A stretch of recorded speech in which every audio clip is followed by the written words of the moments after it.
माँ शारदे को प्रणाम करता हूँ। आप सभी का हार्दिक अभिनंदन करता हूँ।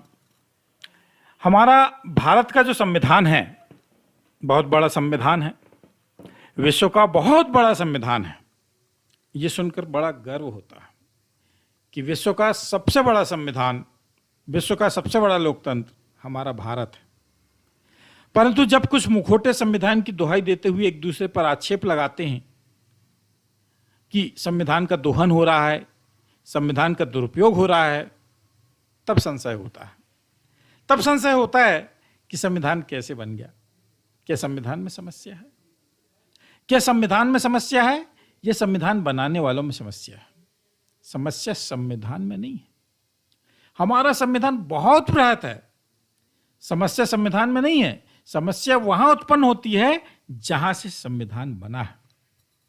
और जहां से संविधान बना है, कैसे बना है, किन परिस्थितियों में बना है, इसको जानने की आवश्यकता है। किन परिस्थितियों में बना है? आप जानते हैं कि सरकार को चुनने का अधिकार जनता को है। क्या संविधान को बनाने में जनता की भूमिका थी? प्रश्न उठता है। जब यह संविधान बन रहा था तो तब क्या जनता का प्रतिनिधित्व था? मैं आपको बता दूं कि जब हमारा संविधान बन रहा था तब 1947 अधिनियम ब्रिटिश पार्लियामेंट ने लागू किया था और ब्रिटिश पार्लियामेंट द्वारा भारत सरकार का गठन किया गया था। और यह भारत सरकार का गठन किया गया था, उसे संविधान बनाने का दायित्व दिया गया था। प्रश्न उठता है कि भारत सरकार का गठन करने वाले कौन थे? ब्रिटिश पार्लियामेंट के लोग। और इस भारत सरकार को संविधान बनाने का दायित्व दिया गया, जो ब्रिटिश सरकार, ब्रिटिश पार्लियामेंट के द्वारा पारित किया गया था। भारत सरकार का गठन किया गया। उस भारत सरकार को जिसे हमें सौंपे गए प्रधानमंत्री, सौंपे गए मंत्रिमंडल दिए गए, इन लोगों को संविधान निर्माण करने का दायित्व सौंपा गया।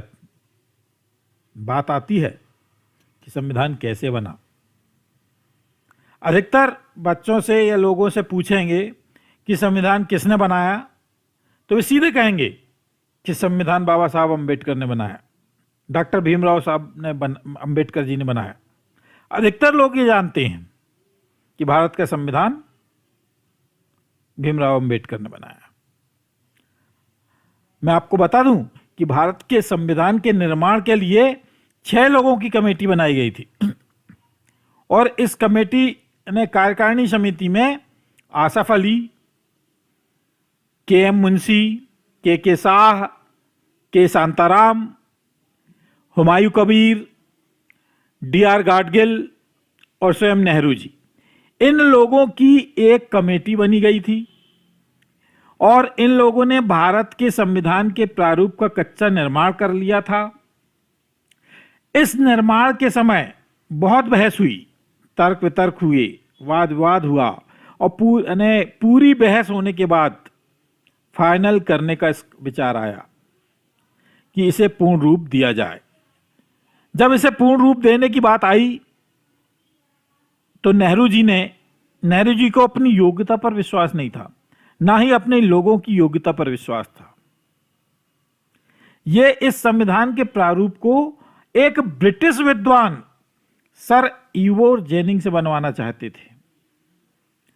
इनसे प्रारूप बनवाने का विचार इनके मन में आया और इस स्थिति में गांधी जी ने इसका विरोध किया कि जब हमारे पास में डॉक्टर भीमराव अंबेडकर जैसे योग्य विद्वान हैं तो इनको प्रारूप बनाने को क्यों नहीं मौका दिया जाता। तब ऐसी स्थिति में डॉक्टर भीमराव अंबेडकर को इसका फाइनल प्रारूप तैयार करने के लिए इन्हें कहा गया। और बता दूं आपको कि डॉक्टर भीमराव अंबेडकर ने 27 अक्टूबर 1947 को भारत के संविधान का प्रारंभिक प्रारूप रखा, जिसमें 443 अनुच्छेद थे एवं 13 अनुसूचियां थीं। बात यहीं समाप्त नहीं होती। बात यहीं समाप्त नहीं होती। हमारे देश के नीति नियंताओं ने सारे विश्व की अच्छी अच्छी खूबियां हमारे संविधान में जनता के हित के लिए लिया है, और हमारे संविधान में विश्व के बड़े बड़े देशों में से बड़ी बड़ी चीजें लेकर संविधान को सृजित किया है। ऐसे कौन कौन से देशों से लिया गया है यह तो जानिए। संसद प्रणाली ब्रिटेन से, जिसके हम अधीन थे। मूल अधिकार अमेरिका से, जो भी ब्रिटेन के अधीन था। कनाडा ब्रिटेन के अधीन था। आयरलैंड ब्रिटेन के अधीन था। ऑस्ट्रेलिया, जिससे समवर्ती सूची ली गई, ब्रिटेन के अधीन था। तो ये सब ब्रिटिश के उपनिवेश ही थे और ब्रिटिश के अधीन रह चुके थे। इसका क्या आशय लगाया जाए कि ब्रिटिश उपनिवेश से सम्मिलित संविधान को बनाया गया जो हमें भारत को सौंपा गया। बात यहीं तक सीमित नहीं होती, बात तो वहां तक जाती है कि जहां संविधान की जड़ हो, और संविधान की जड़ किसी भी राष्ट्र के संविधान के निर्माण की बात आती है, किसी भी राष्ट्र के संविधान के निर्माण की बात आती है तो उस राष्ट्र का लीगल सोर्स देखा जाता है, उस राष्ट्र का विधिक स्रोत देखा जाता है कि उसका विधिक स्रोत क्या है। हमारा भारत का वैदिक सनातन सभ्यता प्रतीक है, उसका स्रोत वैदिक साहित्य होना चाहिए। और विश्व का सबसे पुराना संविधान की बात आती है तो वो मनु संहिता है। विश्व का सबसे पुराना संविधान की यदि बात आती है तो वो मनु संहिता है जो हमारे भारत का है। तो हमारा लीगल सोर्स यदि बनता तो वैदिक साहित्य के आधार पर मनु संहिता या भारत का विधिक स्रोत होना था। मनु संहिता या वैदिक साहित्य, वैदिक स्रोत, जो भी विधिक स्रोत होती वो विधिक प्रावधान भारत से लिया जाता। परंतु हमारे संविधान का विधिक स्रोत 1935 अधिनियम, 1947 अधिनियम, यानी हमारा संविधान विधिक स्रोत ब्रिटिश का है। ये बात गले नहीं उतरती। भारत के संविधान में भारत का विधिक स्रोत ही नहीं है। संविधान बनाने वाले जनता के प्रतिनिधि नहीं थे। इस संविधान में 1935 अधिनियम के 250 अनुच्छेद जैसे के तैसे उतार दिए गए थे। बड़ी शर्म की बात है कि जिस भारत के संविधान में भारत का विधिक स्रोत नहीं है। और बता दूं आपको कि 1935 अधिनियम के 250 अनुच्छेद जैसे के तैसे उतार दिए गए। क्यों उतार दिए गए? क्योंकि हमारे नीति नियंता जानते थे कि जिस तरह अंग्रेज शासन कर रहे थे वैसे इनको शासन करना है, जैसे अंग्रेज सरकार चला रहे थे वैसे इनको सरकार चलाना है। संविधान के पहले अध्याय में संघ और राज्य में भारत को राष्ट्र नहीं कहा गया, भारत को संघों का राज्य कहा गया है।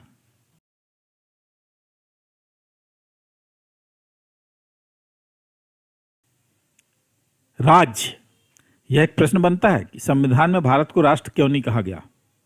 यही नहीं, भारत की नागरिकता में भी ऐसी भ्रांतियां कि हमें लगता ही नहीं कि हम स्वतंत्र हो गए। अनुच्छेद 8 कहता है कि भारत के बाहर रहने वाले व्यक्तियों के अधिकार वैसे ही बने रहेंगे जो भारत सरकार अधिनियम 1935 के अनुसार परिभाषित है। 1935 अधिनियम के अनुसार परिभाषित है। अनुच्छेद 10, प्रत्येक व्यक्ति पूर्ववर्ती उपबंधों के अनुसार भारत का नागरिक है और समझा जाएगा कि वह भारत का नागरिक बना रहेगा। क्यों नागरिक रहेंगे? क्यों नागरिक बने रहेंगे? क्यों 1935 अधिनियम के अंतर्गत नागरिकता का मापन होगा? हमारी सनातन वैदिक दृष्टिकोण क्यों नहीं मापी जाती हमारी नागरिकता में? राज्य के नीति निर्देशक तत्व में राज्य कर्तव्यों का पालन करने को कहा गया है। राज्य को कर्तव्यों का पालन करने को कहा गया है। राज्य के नीति निर्देशक तत्व में अनुच्छेद 45 में शिक्षा का अधिकार दिया है और राज्य कर्तव्य का पालन नहीं कर पा रहे थे। डॉक्टर भीमराव अंबेडकर ने कहा था कि यदि राज्य कर्तव्यों का पालन नहीं करें तो जनता ऐसी सरकार न चुने, यानी ऐसी सरकार को उखाड़ फेंकना चाहिए। पर यहां तो चुनना और नहीं चुनना सब एक बराबर है। यहां तो थोपे हुए प्रतिनिधि दिए जाते हैं कि ये इस पार्टी का है और वह उस पार्टी का है, आपको चुनना है। हम थोपे हुए प्रतिनिधियों को कब तक चुनते रहेंगे? लोगों ने इन थोपे हुए प्रतिनिधियों को जानने की कोशिश ही नहीं किया कि आपको पार्टी ने यदि खड़ा किया है तो आपकी 5 साल की गतिविधि क्या है, 5 साल की आपकी योजना क्या है। यहां तो जाति, भाषा, प्रांत के नाम से वोटों का वर्गीकरण करके हमें बांट दिया गया। हमारे यहां मंत्रियों की कोई योग्यता नहीं है। हमारे यहां मंत्रियों की कोई योग्यता नहीं है। मैं अनुच्छेद 45 की बात कर रहा था। हमारे भारत के पहले शिक्षा मंत्री थे मौलाना आजाद। उन्होंने किसी भी विद्यालय में शिक्षा ग्रहण नहीं किए थे। वे भारतीय शिक्षा में मुगलकालीन शिक्षा देखना चाहते थे संभवतः, पर शिक्षा मंत्री थे। और उसका यही कारण था कि अनुच्छेद 45 में शिक्षा का अधिकार यथावत बना रहा, वैसे ही शिक्षा के अधिकार का प्रावधान बना रहा। इतने वर्षों तक राज्य कर्तव्यों का पालन नहीं कर पाया। तब ऐसी स्थिति निर्मित हुई कि शिक्षा के अधिकार को मूल अधिकार में रखा गया। अनुच्छेद 21 के का में मूल अधिकार में जोड़ दिया गया और मूल अधिकार होने के बाद भी शिक्षा में कोई सुधार नहीं हुआ। क्यों नहीं हुआ? क्योंकि हमारे पास योग्यताधारी सरकार थी या योग्यताधारी मंत्रिमंडल थे। तब शिक्षा में ऐसी दयनीय स्थितियां उत्पन्न क्यों हुई? ऐसी स्थितियां क्यों उत्पन्न हुई? अनुच्छेद 333 आर्टिकल 333, अनुच्छेद 333 में 2 अंग्रेज प्रतिनिधियों को चुनने की बाध्यता है। क्यों है यह बाध्यता? राष्ट्रपति इन 2 प्रतिनिधियों को नामित करेंगे। क्यों करेंगे? क्या इनके बिना संसद नहीं चलेगी? यही नहीं, अनुच्छेद 336 कुछ सेवाओं में अंग्रेजों के लिए विशेष उपबंध, अनुच्छेद 338 अंग्रेजों के फायदे के लिए शैक्षणिक अनुदान के लिए विशेष उपबंध। इसका हम क्या अर्थ लगाएं? शिक्षा मिशनरियों को धर्मांतरण की शिक्षा में भी लोन का प्रावधान है। शिक्षा मिशनरियों को धर्मांतरण की शिक्षा में भी लोन का प्रावधान है और दूसरों की शिक्षा के लिए ऐसा क्या प्रावधान नहीं है? हमारे संविधान में ऐसा क्यों है? अनुच्छेद 147 तो हमें आज भी ब्रिटिश शासन को गुलाम बताता है। अनुच्छेद 147 में किसी भी बात के सारवान प्रश्न पर 1935 अधिनियम या 1947 अधिनियम लागू होंगे, स्पष्ट कहता है। यही बात नहीं समाप्त। कुछ संवैधानिक दायित्व हमें मिले हैं, ऐसा लगता है कि हमें मिले नहीं, थोपे गए हैं। अभी एक राज्य में सरकार का गठन हुआ जिसमें 2 उप मुख्यमंत्री बन गए, 2 उप मुख्यमंत्री बन गए। इसके पहले उप प्रधानमंत्री बने हैं, जिसका संविधान में कहीं भी जिक्र नहीं है कि उप प्रधानमंत्री होगा या उप मुख्यमंत्री होगा। क्या यह हमारे संविधान में? मैं विधिवेत्ताओं से पूछना चाहता हूं, विद्वानों से, संविधान को के जानकारों से, कि संविधान में किस अनुच्छेद में उप प्रधानमंत्री उप मुख्यमंत्री का प्रावधान है? जब संविधान में यह नहीं है तो कौन ऐसे असंवैधानिक पद बांट रहे हैं? क्या यह अवसरवादी नीतियों के अनुसार कोई भी पद लिए जा रहे हैं और दिए जा रहे हैं? संसद अपने वेतन का निर्धारण स्वयं करेंगे, यानी मैं अपना माई बाप स्वयं। क्या है ये?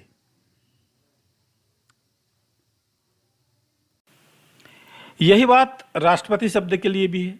यह पद संवैधानिक है और इसका अंग्रेजी भाषा में राष्ट्रपति को प्रेसिडेंट ऑफ इंडिया कहा गया। हमारे यहाँ प्रेसिडेंट ऑफ इंडिया को हिंदी में राष्ट्रपति नाम दे दिया गया। भारत माता है तो ये राष्ट्रपति शब्द क्या उचित है? राष्ट्राध्यक्ष को राष्ट्रपति नाम दे दिया गया। ये नहीं राष्ट्रपिता, क्या ये सही है? भारत माता हम कहते हैं तो राष्ट्रपिता भी क्या उचित होगा? राष्ट्रपुत्र हो सकता है। संविधान ऐसे ही नहीं बना। संविधान में बहुत कुछ अच्छा है तो बहुत कुछ भ्रांतियां हैं। इसका कारण संविधान का विधिक स्रोत ब्रिटेन का है। बात जब योग्यता की आती है तो बताना चाहूंगा कि हमारी वैदिक संस्कृति मनु संहिता में राजा की योग्यताओं, मंत्रियों की योग्यताओं का निर्धारण होता था। उनका परीक्षण एक कर चयन करने की प्रणाली थी। मंत्रियों के ज्ञान का परीक्षण किया जाता था और उसके बाद उनको मंत्री पद के रूप में चयन किया जाता था। परंतु हमारे यहां तो मंत्रियों की योग्यता नहीं है। योग्यता का निर्धारण आप एक चपरासी का कर सकते हैं, चपरासी के लिए कर सकते हैं, परंतु मंत्री की कोई योग्यता नहीं है। यहां तो अवसरवादी प्रणालियों ने लोकतंत्र के ढांचे को संविधान का मजाक बना दिया। बात आती है आज न्यायपालिका को कार्यपालिका से अलग रखा गया है, कार्यपालिका से मुक्त रखा गया है, न्यायपालिका को स्वतंत्र इकाई कहा गया है। मैं यहाँ पूछना चाहता हूँ, हमारे न्यायपालिका के विद्वान बैठे हैं यहाँ पर, ज़्यादा समय नहीं लूँगा, थोड़ा सा स्वतंत्र न्यायपालिका कहा गया है, परंतु लॉ मिनिस्ट्री और मिनिस्ट्री में जजों के कार्यक्षेत्र, उनके कार्यानुभवों का निर्धारण किया जा रहा है। सीनियरिटी और पद अनुभव नहीं, राजनीतिक हस्तक्षेप से उच्च और सर्वोच्च न्यायालयों में घुसपैठ किया जा रहा है।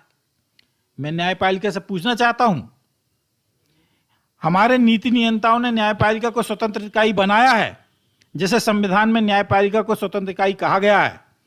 किस अनुच्छेद के तहत वकीलों की वेशभूषा अभी भी ब्रिटिश शासनकालीन जैसी रखी गई है? अभी भी वकील और जजों की यूनिफॉर्म ब्रिटिश शासनकाल जैसी क्यों है?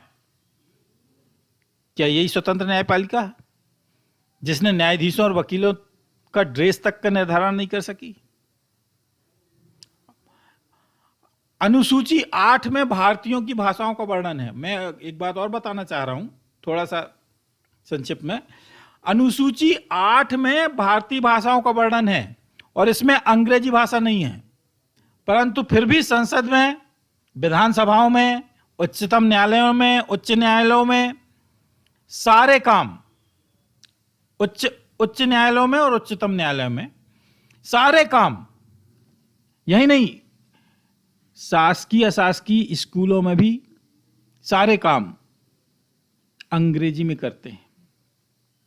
महाविद्यालयों में अंग्रेजी में पाठन हो रहा है। क्यों? क्या यह मजबूरी है कि यह ब्रिटेन की राष्ट्रीय भाषा है, या हम ब्रिटेन के अधीन थे, भारत उसका उपनिवेश है? ऐसा लगता है कि अंग्रेजी के हम अभी दास्ता में अभी भी बंधे हुए हैं।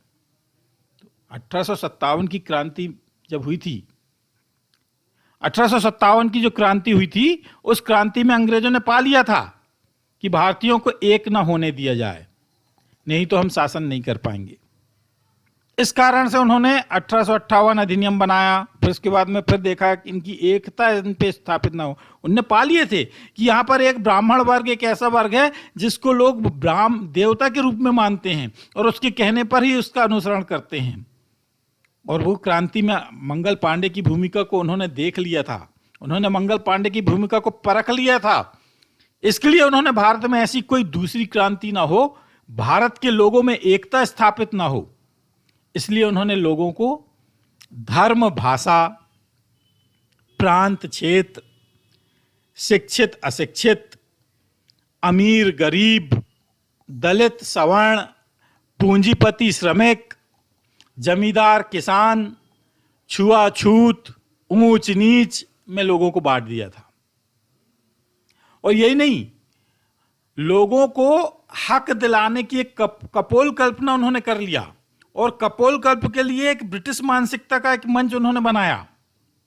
लोगों ने एक ब्रिटिश मानसिकता के लोगों को एक मंच में लाया, और यह राष्ट्रीय मंच कांग्रेस के नाम से बना, जिसे ए.ओ. ह्यूम ने 1885 में बनाया, जिसमें ब्रिटिश परस्त लोग सम्मिलित होते गए। जिन्हें लगा कि यह कांग्रेस ब्रिटिश परस्त है तो वे छोड़ते भी गए। इस तरह अंग्रेजों का शासन चलता रहा, उनको शासन करने में आसानी हो गई और वे लगातार शासन करते रहे।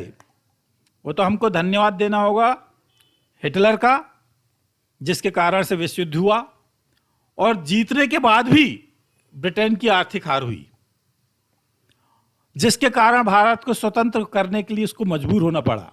स्पष्ट है, आज इतिहास में देखने को मिलता है कि आजाद हिंद सरकार का गठन कर लिया गया था, सुभाष चंद्र बोस का कद बढ़ गया था, परंतु कुछ ब्रिटिश परस्त लोग नहीं चाहते थे कि उसका कद बढ़ जाए। मजबूरी थी अंग्रेजों की कि उन्हें भारत छोड़ना पड़ा। उनको भारत छोड़ना पड़ा, परंतु अंग्रेजी विचारधारा और उनके अधिनियम के तहत संचालन का जो गुरु मंत्र यहां मिला है, जनता को छलने का दौर निरंतर जारी है। आज मैं उन सभी विधि के जानकारों को एक मंच में आकर संविधान की समस्या और समाधान के साथ जनता के हितों के संरक्षण के लिए आमंत्रित करता हूं और आह्वान करता हूं कि हमारा संविधान ब्रिटिश अधीन व्यवस्था ना होकर के वैदिक सनातन व्यवस्था के साथ बनाया जाए, ताकि भारत पुनः विश्व गुरु बन सके। हार्दिक धन्यवाद। जय हिंद, जय भारत, वंदे मातरम।